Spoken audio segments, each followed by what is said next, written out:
John Derby is joining us today, our resident bartender. How are you? I'm great. How are you? Good. Our teacher. We're learning today about one of my most favorite things ever. Chardonnay. But you know what? I really don't know much about it. I just like to drink it. It obviously is one of the most popular varietals out there other than Cabernet Sauvignon, but white wine, it leads the way head and shoulders above anything else. But there's a lot of different styles. It's made in different ways from different areas around the world. So there's, not all Chardonnays are the same, and so we're going to kind of explore the difference in a couple of different Chardonnays today. Yeah, I can't wait to learn about it. Tell me the difference in, how do you, I just go to a restaurant and say, I'll have a glass of Chardonnay, but I don't know the difference between any of them. Well, hopefully that's where that restaurant that you're tasting their wine, or a sommelier, or a waiter that's really into wine kind of knows and kind of can talk to you about the style that you like. Yeah. I mean, we'll start off, mostly people think Chardonnay, they think big, rich, buttery, toasted Chardonnay. Okay. Most people are like, I like butter in my wine, or they don't. So that's kind of a big indicator to say, hey, we need to get them a full-bodied Chardonnay if they like that. If they don't, they may even take you away from Chardonnay to Sauvignon Blanc. But lately, Chardonnay's kind of really come on with unoaked versions. Okay. So it gives it a cleaner, crisper style, almost more minerality than, say, an oak. So wine doesn't have to be made in an oak barrel? Most are not. It's expensive to make wine in an oak barrel. An oak barrel can cost $1,200, $1,500 per barrel. So it's an aging process. It costs a lot of money. Whereas you can make the white wine and not use oak, put it in tanks, or in this case, cement vats, which is kind of an old school way of doing it from France, and make it and bottle it. What kind of grapes do they use on that? Chardonnay. It's all Chardonnay. Okay. Wow, we're learning already. Chanel brought a wine from across the pond, meaning from France. Okay. And it's Chardonnay, but doesn't say Chardonnay anywhere on it, which is even more confusing. But once you start understanding how Europeans label their wines and different styles of American Chardonnays, you can just kind of decide what style you like the best. Okay, so tell me. Teach me. Well, let's start with a very kind of well-known property in California. It's called Mer Soleil. It's actually the Mer is sea and Soleil is sun. So those are the two biggest factors that are influencing this wine.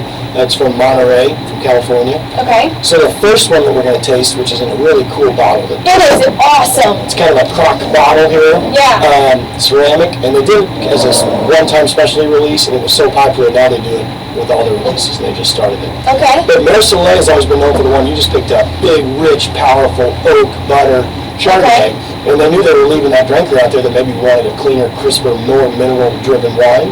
So they took the exact same grapes, same vineyard, same everything, and they did it without oak and did it in cement tanks, or cement things. Barrels? And fermented. Yeah. And so this is a wine, seen no oak. Okay. And also, make it more confusing, did not go through malolactic fermentation, which is a big word. Yes, it is. That really means, when people think of butter, that's mallow. When it gets mallow, that's the butter they're getting. Okay. Because this wine has lactic acid, and malolactic fermentation takes the lactic into mallow. Okay. So let's taste it and stop talking about it, so we can maybe understand it better. Go online and watch our video of this and see these bottles because they're really cool. So this is Mer Soleil, and they call it silver. Okay. And it's no oak and no ML, meaning it's a cleaner, crisper, mineral-driven Chardonnay.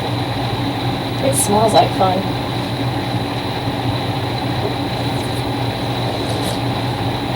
You're spitting yours while I'm drinking mine. This is good. It's good. It is crisp and really clean. Yeah. And it tastes, it's really refreshing, like summertime. Like patio wine. Almost like little green apple. They call it acid in a good way. It's got a little more acidity, more of a backbone. Okay. ML meaning malolactic fermentation kind of transforms that acidity into a richer, fuller style. So this is a crisp, clean Chardonnay. Okay. Now, tell me about, that was the one that is in the crock. Yep. Is that what you call it? I call it, ceramic bottle. Ceramic bottle. And then this is the exact same one in the glass bottle, but it was just made in oak barrels instead of the cement one. Right, aged longer in oak. Okay. And it went through malolactic fermentation, again taking that clean, crisp, kind of tart acid and moving it into a more mellow, buttery toned Chardonnay. I would say when people think of Chardonnay, this is kind of what they think of. And this is a bottle of wine that's really has a great reputation for delivering that true American. When people think of California Chardonnay, this is kind of what the style they think of. It smells a lot different than the other one, to me. It's a little cold. The other one was fruitier. It should be a little bit warmer and you get more Oh, really? Yeah, Okay. it's too cold, but I want to make sure it wasn't too warm. I'd rather have it too cold than too Yeah, warm. yeah. And guys, you're welcome that we're teaching you this, because you're gonna look like a stud in front of your lady if you go buy some of these different Chardonnays and you can know what you're talking about or what you're tasting. Totally different mouthfeel,